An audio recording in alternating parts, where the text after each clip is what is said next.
대통령실이 이 도청에 뚫린다고 하는 것도 황당무계한 일이지만 동맹국가에 대통령 집무실을 도청한다는 것도 상식적으로 납득하기 어려운 일입니다. 제3국이 개입됐을 가능성도 배제할 수 없어서 이 문제는 내용을 잘 살펴본 다음에 대응하는 것이 국익에 부합하다.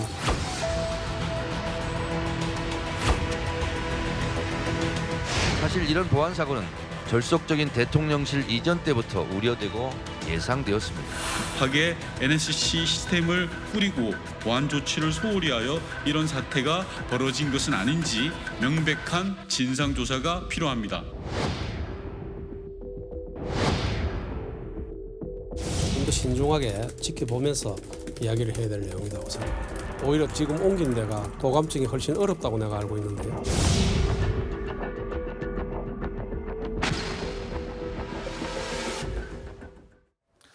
자, 미국 정보기관이 우리나라를 포함해 동맹국까지 이른바 감청했다는 의혹이 제기가 됐습니다. 대통령실은 사실관계 확인이 먼저다. 신중하게 접근하고 있는 모양새인데요. 이게 결국 또 정치권의 공방으로 이어지고 있습니다. 그러니까 더불어민주당의 비판의 요지는 윤석열 정부를 이번에 도감청 의혹과 관련해서 공격하고 있는 포인트는 커보세요. 왜 멀쩡한 청와대 놔두고 용산으로 집무실을 이전하더니 이렇게 도감청에 뻥뻥 뚫리는 것입니까? 이런 취지의 비판을 내놓고 있습니다. 먼저 민주당 의원들의 목소리입니다. 들어보시죠.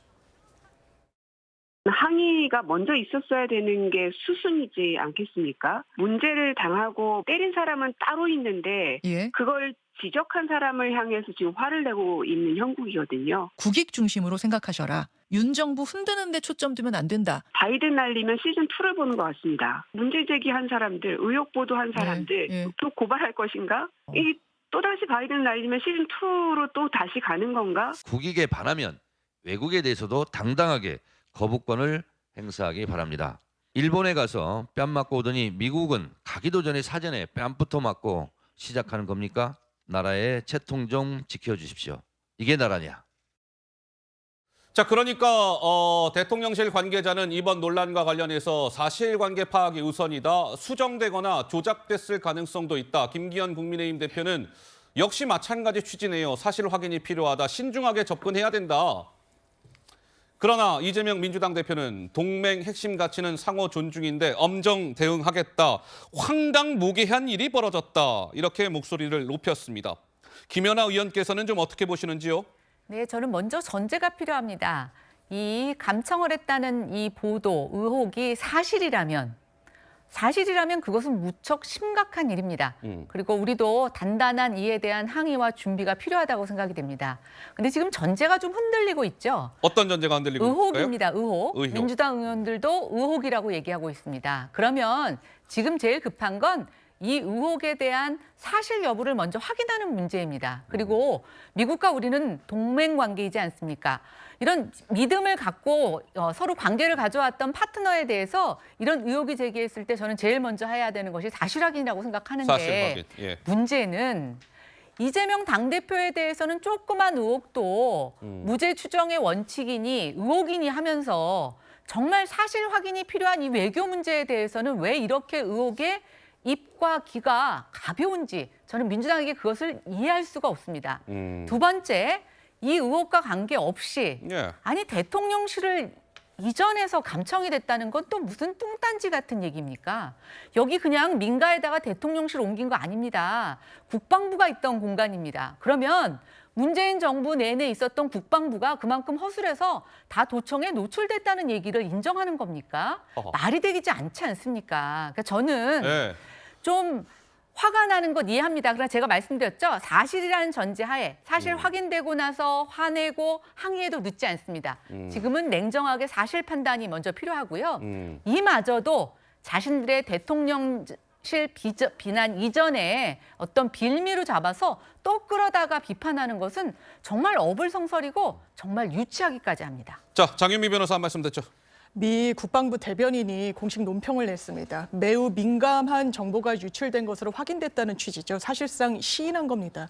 이 부분과 관련해서 구체적으로 사실 진상 파악 있어야 되겠지만 왜 대통령실이 사실 진상을 이유로 어떤 입장 표명을 하고 있지 않습니까? 왜 그러냐면 윤석열 정부의 외교력 너무나 많은 부분을 동맹이라는 깃발 아래 양보하고 있다, 져주고 있다. 이게 상호주의 원칙에 입각한 외교냐라는 비판에 직면하고 있어서 국민들이 묻고 계신 겁니다. 예. 그리고 사실 김태호 외교통일위원장도 동맹 간에는 도감청은 있을 수 없다라고 얘기했습니다. 국민의힘 소속입니다.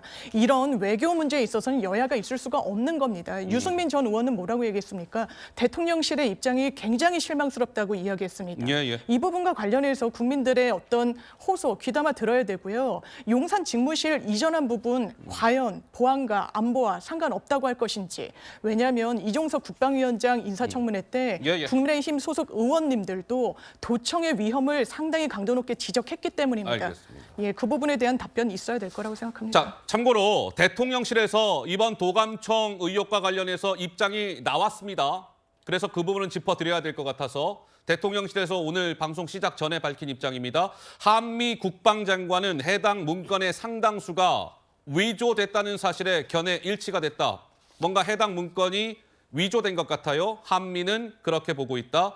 굳건한 한미 정보 동맹을 통해 양국의 신뢰와 협력 체계를 보다 강화해 나가겠다라는 대통령실 입장이 오늘 오전에 나온 가운데 김종혁 위원장님 한 말씀 하시겠다고요? 아니 이재명 대표께서는 대통령실이 뭐 도청을 하는 것이 황당무계하고 그다음에 동맹 간에 도청을 하는 것은 납득할 수 없다 이렇게 말씀하셨는데 그건 당위로서는 맞는 말씀입니다.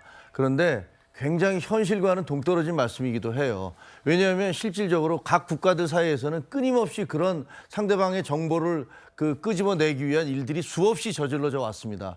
그래서 미국이 메르켈 총리의 사적인 전화번호를 도청을 해서 메르켈 총리가 그걸 가지고 미국을 항의하기도 했었고 이번 도청도 보면은 뭐 이게 어디까지 사실인지 알 수는 없습니다만 적어도 보도된 데에 따르면 프랑스나 이스라엘이나 영국이나 어떻게 보면 미국의 가장 핵심적인 측근이라고 얘기할 수 있는 동맹국이라고 할 수 있는 그런 나라들에 대해서도 시도가 됐다는 거 아니에요? 아, 우리나라만 해당되는 게 아니잖아요. 아닌데 제가 생각하기에는 다른 나라들 언론이나 야당이 과연 우리나라 야당이 하듯이 이렇게 지금 정부를 비판을 하고 있습니까? 왜? 그 다 알기 때문에요. 정보 전쟁에 있어서는 다른 나라들이 서로 동맹국기라 할지라도 그 나라들이 무슨 정보를 어떤 얘기들을 하고 있는지를 캐치하기 위해서 무지하게 노력을 한다는 걸 알고 있기 때문에 사실은 다른 나라 언론들 혹은 야당들은 자기 나라 이스라엘이나 혹은 그 프랑스 야당이 그 정부에 대해서 그렇게 비판을 하고 있습니까? 그렇게 하지 않는 거거든요. 그런데 이게 상호주의 말씀하십니다. 맞습니다. 상호주의가 이루어져야죠. 근데 우리나라 문재인 정부 때 북한에 대해서 그렇게 상호주의 하셨습니까? 우리 동맹에 대해서 어느 정도 상호주의 얘기를 하는 건 뭐 이해도 되고 동맹을 좀 봐주는 건 이해를 하지만 북한에 대해서 어떻게 해오셨어요? 근데 이 사건이 터지자마자 무슨 기다렸다는 듯이 그리고 보도 내용이 사실인지 아닌지 확인되지도 않았는데 그걸 기정사실로 하면서 그러면서 그거를 또 용산 이전과 연관시켜서 이 사태 자체를 정략적으로 몰고 가려는 그런 야당의 태도 상당히 문제가 있다고 생각합니다. 저는 김 위원장님 그 생각에 정말 큰 걱정을 하게 됩니다. 만약에 저 생각이 윤석열 정부와 국민의힘의 일반적인 생각이다라고 하면 미국은 우리 동맹이니까 우리 정보 다 가져가도 됩니까? 그리고 아니죠. 그렇게 해도 우리는 입도 뻥끗 못해야 됩니까? 그런 말씀으로 들려요. 우리 국민들에게도 미국이 한 거는 이해합시다. 어차피 뭐 세계 정보 전쟁 아닙니까? 독일도 했고 다른 나라에도 또 시도를 하고 있고 그럽니다. 일반적인 겁니다. 그렇죠. 미국은 그런 강한 힘을 이용해서 각 나라의 정보를 취합하려고 하는데 적어도 대통령실과 불법적인 방법으로 도감청을 하는 것 이거는 잘못된 거죠. 지적해야죠. 그 잘못된 것에 대해서 왜 한마디도 안 하느냐가 이 문제의 핵심이고 미국은 여전히 그들의 힘의 우위를 바탕으로 해서 동맹국들에 대한 이런 무분별한 도감청 이런 것들 그만해야 됩니다. 여기에 이것이 문제의 본질인데 이것에 대해서 비판을 하는 것이 좀 과하다라는 것으로 덮고 넘어가는 것이 과연 우리 국익에 어떤 도움이 되는지 저는 정말 답답합니다. 걱정이. 아니 누가 덮고 넘어가자고 합니까? 사실관계를 먼저 확인을 해야 되죠. 그래서 지금 대통령실이 뭐라고 했습니까? 지금 보도된 내용 중에서 상당 부분 사실과 다르다라고 얘기했고 우리나라뿐만 아니라 이스라엘도 그 보도된 내용이 틀리다라고 얘기하고 프랑스도 틀리다라고 얘기를 하고 있습니다. 중요한 것은 어떤 사실관계가 맞는지를 확인한 다음에 그거에 기초해서 동맹국에 대해서 이렇게 하면 되냐고 항의를 하든지 뭐 이의를 제기해야 되는데 예. 이 사건이 보도되자마자 민주당에서는 어떻게 했습니까? 이게 전부 다 기정사실로 이것을 몰아가면서 용산을 이전해서 그렇다, 용산으로 이전해서 그렇다, 대통령실이 뚫린 게 예. 안보에 문제가 있다 이렇게 공격하셨잖아요. 이러면 안 된다는 핵심은 겁니다. 동맹국이 동맹국을 도감청했다라는 겁니다. 이 의혹을 풀어내야 되는 숙제가 미국에 있고 우리 대통령실에 있는 겁니다. 이 문제를 피하지 말아줬으면 좋겠어요. 알겠습니다. 우리나라의 자존심에 관한 문제입니다. 네. 자, 뭐 어쨌든 진상이 밝혀지겠죠. 이 부분도 미국 정보기관이 정말 뭐 우리나라 등을 대상으로 도감청을 했는지 안 했는지 이 부분들은 뭐 조사를 진행한다고 하니까 이 역시 사실관계가 드러날 것이고